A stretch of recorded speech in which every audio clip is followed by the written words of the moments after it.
guys, welcome back to our channel. ఓ రోజు సాయంకాలం బుజ్జి ఏనుగు దాహం తీర్చుకోవడానికి చెరువుకు వెళ్ళింది. వెంట మిత్రులైన కుందేలు, లేడి, జింక, చిలుక కూడా వచ్చాయి. తిరిగి వచ్చేటప్పుడు హుషారుగా నడుస్తున్న బుజ్జి ఏనుగు కొందరు వేటగాళ్ళు తవ్విన గుంతలో పడిపోయింది.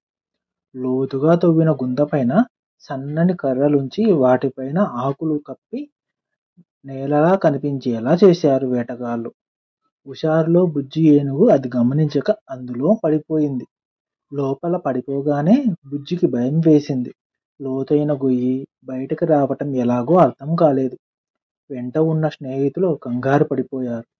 మిత్రుడిని ఎలా కాపాడాలో వారికి తెలియలేదు. చిలుక మాత్రం వేగంగా ఎగిరి వెళ్ళి బుజ్జి తల్లికి సమాచారం అందించింది. తల్లి ఏనుగు తన మిత్రులందరినీ వెంటబెట్టుకుని బుజ్జి పడిన గోతి దగ్గరకు వెళ్ళింది. అప్పటికే అక్కడున్న కుందేలు, లేడి ఆ గుంత కోసం వేటగాళ్ళు తవ్వి పక్కన పోసిన మట్టి కుప్పను బుజ్జిపై పడకుండా గోతిలోకి తోస్తున్నారు. వాటి ఆలోచన బుజ్జి ఏనుగు తల్లితో సహా మిగిలిన ఏనుగులందరికీ అర్థమైంది. అప్పటికే చీకటి పడింది. వేటగాళ్ళు మర్నాడు ఉదయానికి వస్తారు. ఆలోగా పని పూర్తి చేయాలని అన్నీ కలిసి అప్పటికప్పుడు నిర్ణయించుకున్నాయి. ఇకనేం, ఏనుగులన్నీ కొంచెం పెద్ద పెద్ద రాళ్ళు, చెట్ల కొమ్మలను బుజ్జి ఏనుగు గాయపడకుండా గుంతలోకి ఒక పక్క నుంచి వేయడం మొదలుపెట్టాయి. 2 గంటలు గడిచేసరికి గుంత సగం నిండింది. అలాగే బుజ్జి ఏనుగు సగం పైకి వచ్చేసింది. దాంతో దాని తల్లికి ధైర్యం వచ్చింది. మిగిలిన జంతువుల్లోనూ హుషారు. మరో 2 గంటల్లో గడిచాయి. గుంత దాదాపు పూర్తిగా రాళ్ళు, కొమ్మలతో నిండిపోయింది. బుజ్జి ఏనుగు ఆనందంగా వెలుపలికి వచ్చి తల్లి దగ్గరికి చేరింది. తల్లి తన బిడ్డను తొండంతో ఆప్యాయంగా చుట్టేసింది. బుజ్జి తన మిత్రులైన కుందేలు, లేడి, చిలుకలకు తొండంతో ఊపి ధన్యవాదాలు చెప్పింది. తల్లి ఏనుగు కూడా తన మిత్రులందరికీ కృతజ్ఞతగా గట్టిగా ఘీంకారం చేసింది. మిగిలిన ఏనుగులు ఆనందంగా వెనుతిరిగాయి. ఎవరు తీసిన గోతిలో వారే. నక్క జిత్తుల మారి అని కుందేలుకు తెలుసు. అయినా దాని మాయమాటలు నమ్మి స్నేహం చేయడం మొదలుపెట్టింది. ఒకరిని విడిచి మరొకరు సంచరించకూడదని ఇద్దరూ కలిసే తిరగసాగారు. అవకాశం దొరికితే కుందేలును తినేద్దామని నక్క ఆశ. కానీ నక్కకు సాధ్యం కావడం లేదు. ఓ రోజు అడవిలో అలా ఇవి రెండూ తిరుగుతుంటే హఠాత్తుగా సింహగర్జన వినిపించింది. భయంతో పారిపోవాలని చూసినా సాధ్యం కాలేదు. తమ ముందు ఉన్న పొదల్లోంచి సింహం బయటకు వచ్చింది. ఆ రెండింటికి గుండెలు జారిపోయాయి.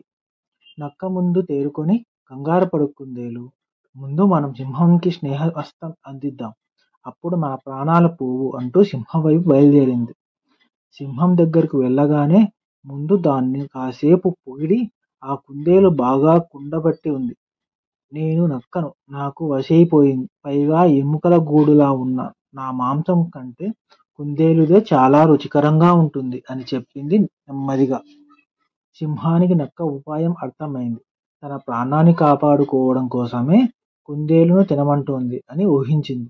అయినా అమాయకంగా అలాగే అని తల ఊపి, ఇదిగో ఈ పక్కనే నా గుహ ఉంది. దాన్ని అందులోకి పంపించు, నేను తినేస్తా అంది. హమ్మయ్య, నేను బతికిపోయాను.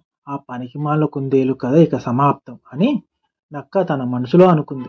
వెంటనే నక్క వెనక్కి వెళ్ళి కుందేలుతో, చాలా కష్టపడి ఒప్పించాను ఆ సింహాన్ని మనతో స్నేహం చేయమని. అయితే ఆ సింహం ఒక చిన్న షరతు పెట్టింది.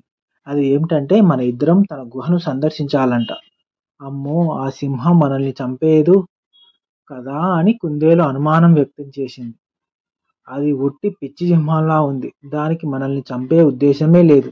నిజంగా ఉంటే ముందు తన దగ్గరికి వెళ్ళిన నన్నే చంపి ఉండేది కదా అంది నక్క. సరే అని కుందేలు సింహాన్ని పలికించి గుహలోకి బిక్కుమంటూ వెళ్ళింది. నువ్వు కోరినట్లే ఆ కుందేలును నీకు అప్పగించా. మరిక నేను వెళ్ళిరానా అంది నక్క. ఎక్కడికి నువ్వు వెళ్ళేది? నాకు ఆ ఒక్క కుందేలు ఏం సరిపోతుంది? ముందు నిన్ను తింటా, తర్వాత దాని సంగతి చూస్తా అంది. అయ్యో, నేను నక్కను, నన్ను సింహాలు తింటాయా ఎక్కడైనా అంది నక్క. నువ్వు నక్కవో కుక్కవో నాకెందుకు, నా కడుపు నకనకలాడుతోంది అంతే అని సింహం తన పంజాతో నక్కను ఒక్క దెబ్బ కొట్టి గొంతు కొరికి చంపేసింది. ఇదంతా చాటుగా చూస్తున్న కుందేలు నక్క చేసిన మోసానికి ముందు బాధపడ్డా వెంటనే తేరుకొని బతుకు జీవుడా అనుకుంటూ గుహలోంచి వేగంగా బయటకు పారిపోయింది. కథ సమాప్తం. కథ నచ్చితే లైక్ చేసి సబ్స్క్రైబ్ చేయండి.